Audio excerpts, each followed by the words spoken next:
Voltamos, sejam todos bem-vindos ao meu canal.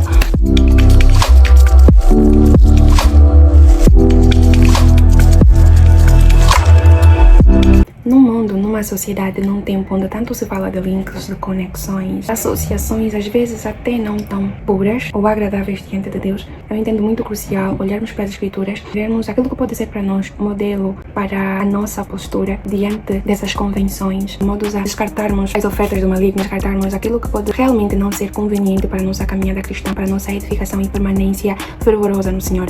Então hoje eu quero convosco olhar para as Escrituras e falar de um povo que, apesar de receber propostas, preferiu pagar o preço de tomar um caminho que realmente manifestasse o temor a Deus e a obediência, preferiu não se associar a povos idólatras, em detrimento de se associar a eles, a ganhar algum auxílio proposto por este povo. Hoje a nossa partilha vai estar em Esdras 4, contextualizando para vocês. Esdras 4 traz um cenário onde o povo retorna do cativeiro e está agora proposto com a reconstrução do templo em Jerusalém. O templo que era um símbolo da restauração da comunhão do povo de Deus para com o próprio Deus, uma vez que eles foram cativos sob a consequência dos muitos pecados cometidos contra Deus. Então, após o cativeiro, essa retorna e reconstrução tanto do templo quanto da cidade eram provas, manifestações, evidência de que havia a mão favorosa de Deus sobre esse povo para novamente se experimentar a comunhão entre um povo que outrora esteve muito imergido em pecado. E é esse o período, um período em que o próprio Deus, por sua própria promessa, decide reunir novamente o povo, restabelecer a comunhão, reerguer a cidade, reconstruir o templo. O povo estava lá, reconstruindo o templo, quando chegam pessoas que a própria Bíblia trata como adversários dos filhos de Judá,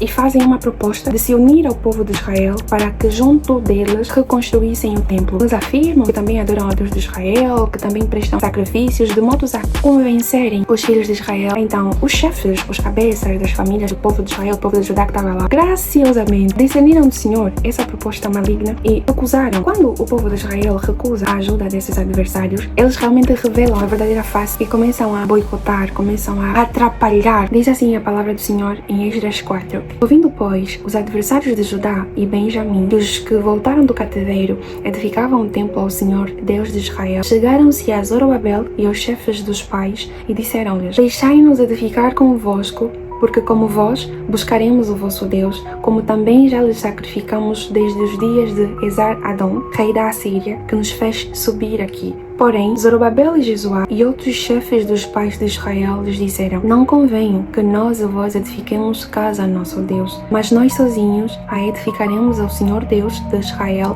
como nos ordenou o rei Ciro, rei da Pérsia. Todavia, o povo da terra debilitava as mãos do povo de Judá e inquietava-os no edificar. Os adversários do povo de Judá, apercebendo-se que o povo de Judá reconstruía, reerguia o templo, fizeram ao povo a proposta de se unir a eles na reconstrução do templo, e uma forma de tentar convencê-los a aceitar essa proposta, a aceitar essa ajuda, foi-lhes mostrando que também têm prestado sacrifícios ao Deus de Israel e o adoravam. Quando o povo de Israel recusa a ajuda desses adversários, eles fazem muito boicote, atrapalham, de tal modo que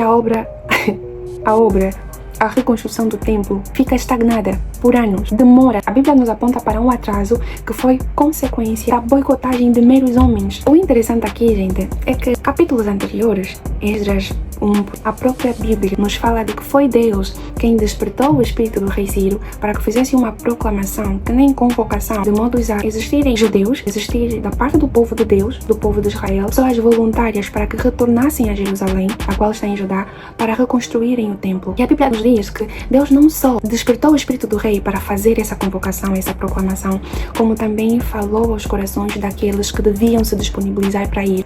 Imaginem, o povo estava cativo, estava sob o domínio de um rei que não era descendente de Israel, mas aí Deus toca o coração desse rei para que deixasse o povo e voltassem à terra, de modo a reconstruírem o templo. Então esse rei realmente faz essa proclamação, essa convocação, e a Bíblia nos diz que também foi Deus quem falou aos corações de cada um daqueles que se disponibilizou para ir fazer esse trabalho. Então nós não estamos a falar de uma ordem meramente humana, não estamos a falar de um mero desejo de um homem de ver a cidade ou de ver o povo de um Deus poderoso reerguido ou novamente fortalecido. Não estamos estamos a falar de uma obra de caridade de um rei. Estamos a falar de uma vontade que partiu do coração do próprio Deus. E Deus fez o trabalho dos dois lados, despertando o rei para que convocasse pessoas e falando aos corações de cada um que ia se disponibilizar para o trabalho. É uma obra que a Bíblia nos traz bases fortes de que era algo que vinha do próprio coração de Deus. Não é uma história meramente humana em que o homem precisou crer, em que o homem orou muito a Deus para que o Senhor restabelecesse a cidade, em que apareceu um profeta que, rendido diante da presença de Deus,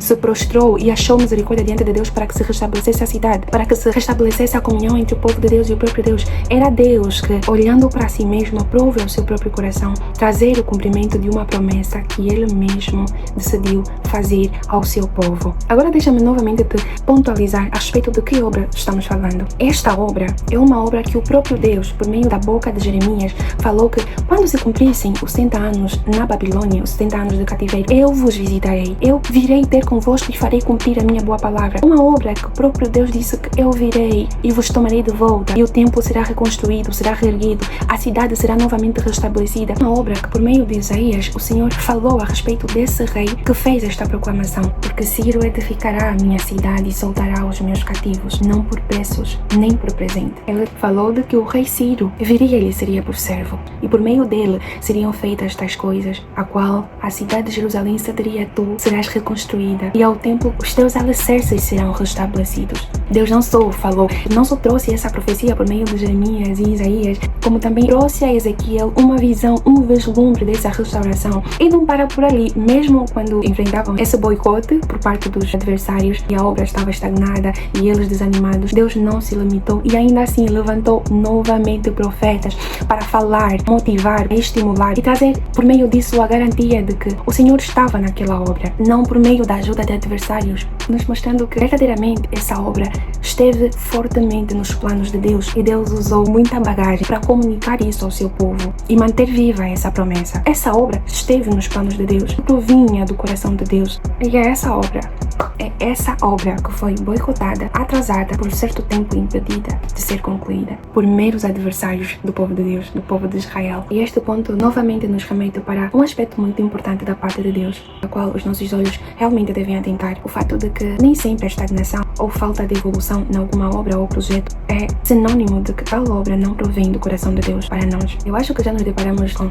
fases em que estamos convictos de que recebemos do Senhor uma instrução, nos sujeitamos a esta instrução, depois enfrentamos desânimos, enfrentamos uma falta de progresso ou evolução, que somos tentados a questionar se realmente a instrução proveio do Senhor de que nós deveríamos fazer tal coisa. Isso porque nós achamos que quando o Senhor nos manda a fazer alguma coisa, é certo de que visivelmente essa coisa terá sucesso. Nós achamos que se o Senhor nos disse para abrirmos um negócio, é certo de que nós achamos que se no Senhor tivemos a convicção de que devemos abrir um negócio, é porque esse negócio vai ir à frente, vai bombar, vai ter sucesso, vai ser algo que vai impactar muito a vida das pessoas ao nosso redor, porque sabemos que proveio do Senhor. E quando enfrentamos fases, quando enfrentamos situações ou menos episódios em que novamente não contemplamos uma evolução ou progresso, não contemplamos algum sucesso, nós questionamos o nosso ouvir, questionamos a convicção que inicialmente tínhamos de que o Senhor nos ordenou a fazer tal coisa, porque temos medido mal aquilo que nos prova que alguma instrução proveio do Senhor. Não é o aparente sucesso, não é um aparente impacto realmente grande, socialmente, materialmente falando. E sim, eu também já estive em situações em que eu estava fazendo alguma coisa que do Senhor eu percebia que eu devia fazer tal coisa, mas que a falta de retornos, a falta de resultados positivos me levaram a questionar se realmente eu devia fazer aquilo.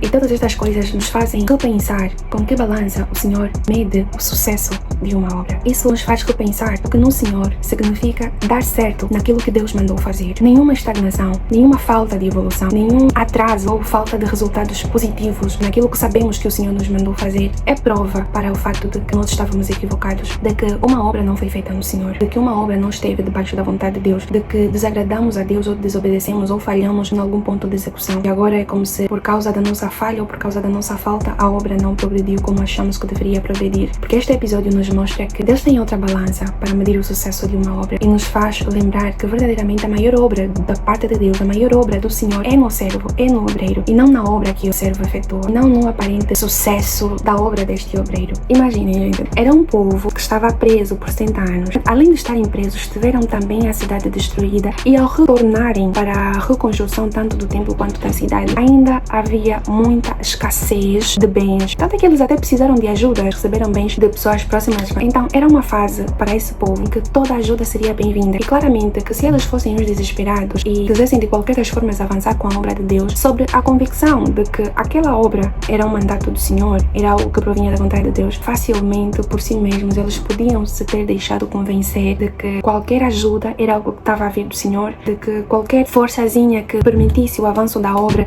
era algo que realmente provinha de Deus para os aliviar, porque o trabalho não era pouco. É um povo que a mim testemunha, que a mim comunica que realmente esteve atento ao plano de Deus a respeito da reconstrução do templo, não como quem simplesmente focasse na construção, mas como quem olhava para o modo como o próprio Deus via o significado daquela reconstrução, que não se tratava apenas de reerguer paredes, de reerguer muros, mas de restabelecer a comunhão entre o próprio povo e Deus. Então a proposta que esse povo vinha e fazia para com o povo de Israel seria benéfica para a construção do templo, mas muito penosa para o restabelecimento da comunhão entre esse povo e Deus. Seria uma pedra de tropeço, seria uma pulga, porque facilmente o povo de Deus seria novamente influenciado a adorar outros deuses e gravemente pecar contra o Senhor novamente. E desta vez os líderes que estavam lá frente à reconstrução do templo, pela graça do Senhor, discerniram isso. E o segundo ponto a observarmos aqui é que o temor ao Senhor foi a causa dessa estagnação. O povo rejeitou a ajuda dos adversários porque discerniu do Senhor primeiro, e apesar deles terem feito a proposta dizendo que também adoravam o Deus de Israel, era um povo marcado por idolatria e não devia haver alguém, pessoas que não pertencessem ao povo de Israel, participassem da reconstrução desse templo. Então é o temor ao Senhor, é a obediência às instruções do próprio Deus que foi a causa dessa estagnação.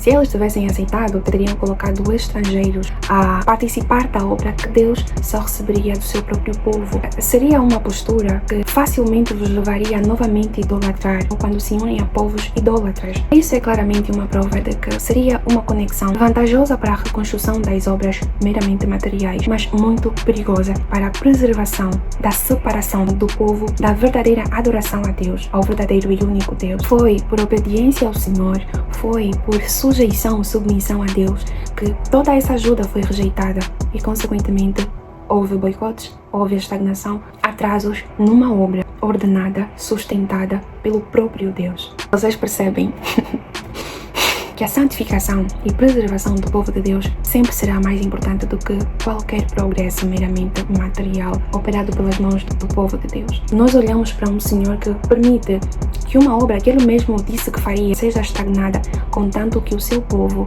se mantenha preservado, continuamente santificado. A prioridade do Senhor sempre foi, sempre é a edificação espiritual do seu povo. Gente, a nossa obediência pode ser a causa de muitas estagnações na nossa vida. A nossa sujeição, nosso temor a Deus pode ser a causa de muitos possíveis atrasos nos nossos projetos. Aquilo que agrada a Deus pode ter esse resultado, e sim, nós estamos a operar uma obra que agrada a Deus. Deus está contente com a postura da sua igreja, e ainda assim o que essa igreja vai experimentar é estagnação, é atrasos, são boicotes.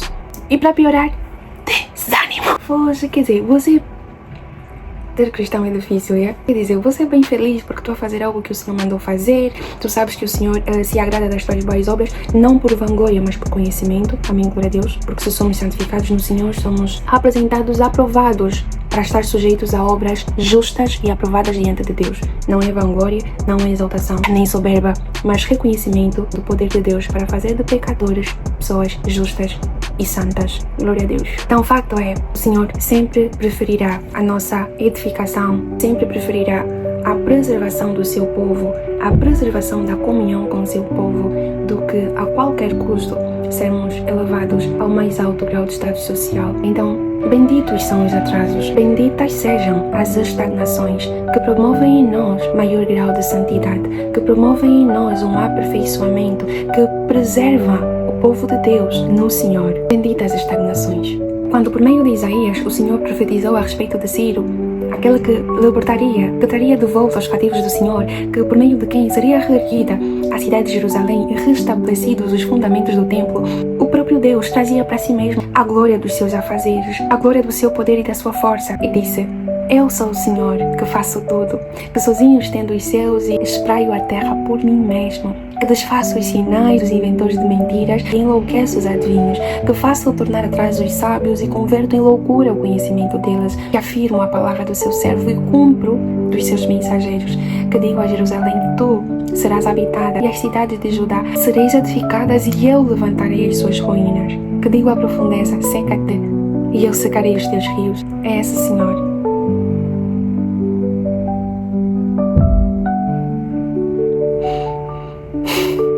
Faz lembrar da sua grandeza e do seu poder para fazer todas as coisas sozinho e por Ele mesmo. É este Deus que, ordenando, planificando para que se reconstruísse o templo e a cidade de Jerusalém, evidenciamos essa reconstrução estagnada, boicotada, contanto que o seu povo viva em comunhão, contanto que o seu povo esteja submetido, sujeito à obediência, contanto que o seu povo seja preservado, contanto que o seu povo mantenha-se santificado.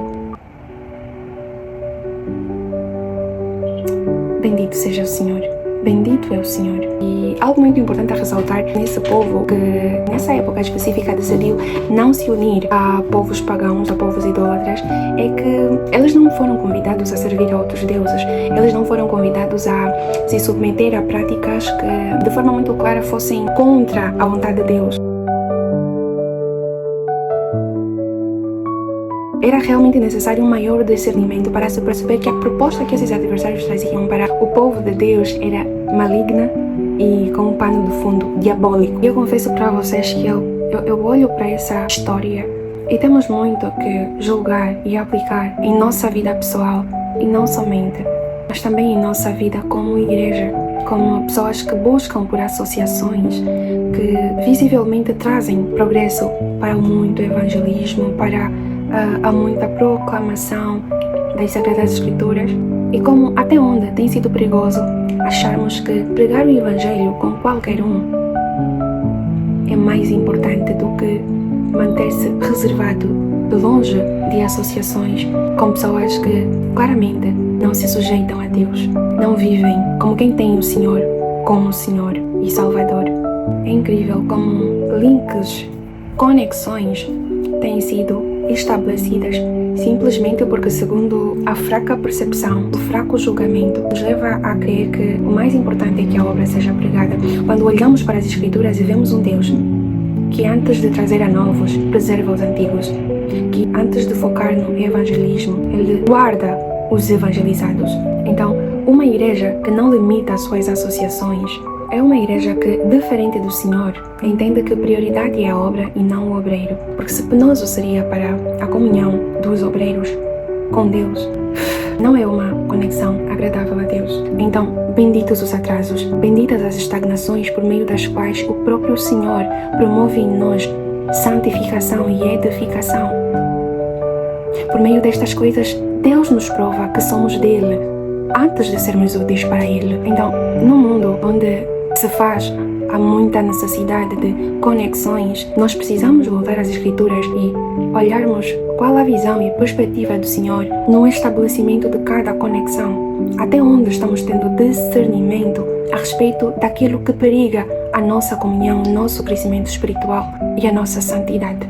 Que possamos olhar para certa estagnação e percebamos lá também alguma edificação, de modo que isso nos seja a prova de que somos do Senhor e de que por meio de benditas estagnações temos sido preservados e santificados.